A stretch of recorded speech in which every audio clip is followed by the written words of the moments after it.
So, this is a fun, interactive presentation called The Tale of the Two Trees. And so, I'm inviting you all into an imaginary story where we're all sitting in a big backyard and we're staring at these big trees which are standing here. And the tree on the left is obviously not doing so good. It's fallen apart, it's got a big hole in it, its branches don't have any flowers or leaves on it, and it's just kind of decaying away. And then on the other side, we have this huge blossoming tree with bright purple flowers and strong roots. And so we're all sitting here in this backyard and we're kind of analyzing these trees. Like, why is this one growing so well while the other one's like totally falling apart? So I invite you to think that this tree, the branches represent the biggest problems facing humanity, the biggest challenges that we have. So if you could please, one at a time, just shout out, what do you think is like the number one biggest challenge facing humanity? And then Chia, if you could just write them in small letters up here. The illusion of separation. Okay, so we got the illusion of separation, and then we got climate change.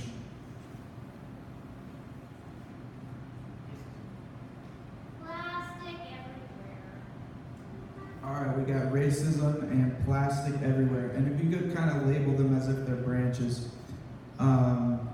Jackie, what do you think the biggest problem facing humanity is? Number one. Yeah. I think the biggest problem is that capitalism is allowing corporations to break the earth and destroy our environment. All right. Let's put corporate greed destroying planet. Anybody else? What do you think is the biggest problem facing humanity? Relationships. All right. That's not the problem. Dysfunctional relationships. What? Here it is? Be clear. Okay. Let's put dysfunctional relationships. Internalized sexism. All right. Well, lack of understanding. So, as we're sitting here in this big backyard looking at these trees, I will share a little story, which is that back in 2010, I was a freshman at Penn State, and I was very much trying to figure out what was like the biggest problems facing humanity and how we could potentially solve them. So I was reading all these books, like all my free time was just spent reading like 600-page books, trying to figure this out. Like, what is really the root cause of all these problems? And eventually I met these crazy bicycle riders who would ride around campus every Thursday saying, "Happy Thursday!" Like a troop of like 30 to 50 bicyclists would ride around campus for an hour every Thursday, wishing everyone a happy Thursday. And it was an amazing experience. That's kind of where I got the whole Happy Thursday, Happy Tuesday thing from. And at some point I became friends with the people that led this Happy Thursday troop, and they were planning to ride their bikes across America. And I actually decided to join them, and so in 2010 I rode my bike across America, and we were exploring sustainable living. And so our mission was to like ask people all across the country, like, what do you think's really going on in the world? How can we solve all these issues? And it was a really amazing experience. And what we realized that all of these problems had similar roots underneath them. And we discovered something very interesting, which is that everything is BS, which is belief system. So, I'm curious now if we could shout out, what do you think are some of the belief systems that are like the root causes that allow for climate change to manifest, and racism to manifest, and plastics to manifest, and corporate greed to manifest? Okay, well, yeah, they could be both a problem and a root cause. Yeah. Lack of action. Lack of action, all right. Individualism. Individualism, is that what you said? Yep. Okay. I've got another one. Yeah. Ayn Rand. She's the root cause of all our problems. All right, let's put it up there. This is a brainstorm. Competition. What is it? Cronyism. Cronyism. All right. I'm gonna put separation from nature down there.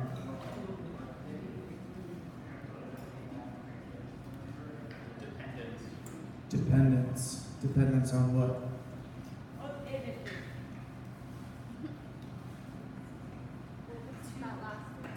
Dependence. Yes. Not understanding that humanity first was communal and that tribes sacrificed themselves for one another in their own communities. And yes, one other thing I can get out is the fact that we, have blood on our hands as humanity. But the main point is that we are communal and we need to act like it. So perhaps lack of community could be a cause. Cool. Was there something else happening? Sense of community. Sense of community. Tanache, were you saying something? Greed. All right. So these represent like the toxic roots that are birthing all of these dysfunctions in our society. And so when we were on this bike trip across America, we visited all these sustainable eco-villages and communities and urban farms, and we found that they were doing things a lot differently. And so what we realized is that this is like the toxic soil that Monsanto has sponsored that's growing this toxic tree that is our mainstream society. And so what we experienced was like this new value system and belief system, which was birthing like these really cool eco communities where people were working together. They had more functional relationships. They were not racist. They were creating a community of equality, and it was really beautiful and inspiring. So I invite you now to think, what are some of the holistic and values and beliefs that would actually create a peaceful and harmonious and more just society? Love, unconditional love, unpassionate. Peace. All right, so we got peace and unconditional love. Anything else? We are nature. What did you say? We are nature. We are nature. Nice. Altruism. Altruism. Connection to who we really are. That's beautiful. Intentional listening. Intentional listening. Reclaiming Reclaiming our autonomy. autonomy. All right, you guys are making cheetah right pretty fast here.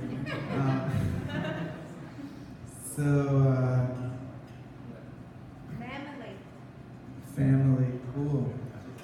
So yeah, I believe that we are fundamentally very harmonious, compassionate beings, and it's actually this dysfunctional system that we grow up in that causes us to become dysfunctional. And so when we start to really integrate these new values into ourselves and into our communities, then they will grow this new sort of society that I've already experienced firsthand in many different ways at certain transformational festivals, at certain communities, and I'm sure many of you have experienced glimpses of like, wow, this is what society could be if we really work together. So, are there any other like key core values that you think would be helpful to create a harmonious society? Ethical trading. Ethical trading. All right, that's beautiful. Values of harmony with the earth and the cosmos. Cool. Sustainability. Sustainability and harmony with Earth and cosmos. Yes. Devotional service. That's beautiful. Devotional service, yeah. Cool. So now is the really fun part where we get to brainstorm and also heartstorm. What are some of the things that we're gonna see and smell and experience on a day-to-day basis once we start to, as a complete society, really integrate these things? And you guys can really go shoot for the stars with this one. Like, trampolines out instead of Wendy's, so just free trampolines in public places, and like, you know, urban gardens on every single street corner. Every single house has solar panels. You know, music jam sessions on every corner. Just like, we could easily do this shit if everyone just started embodying these things. Like, we really could. And it happens at festivals and places like this on a microcosmic level. So please just shout them out, and Chia can add them to the thriving tree over here. What do you? Smiles. Clean living and smiles.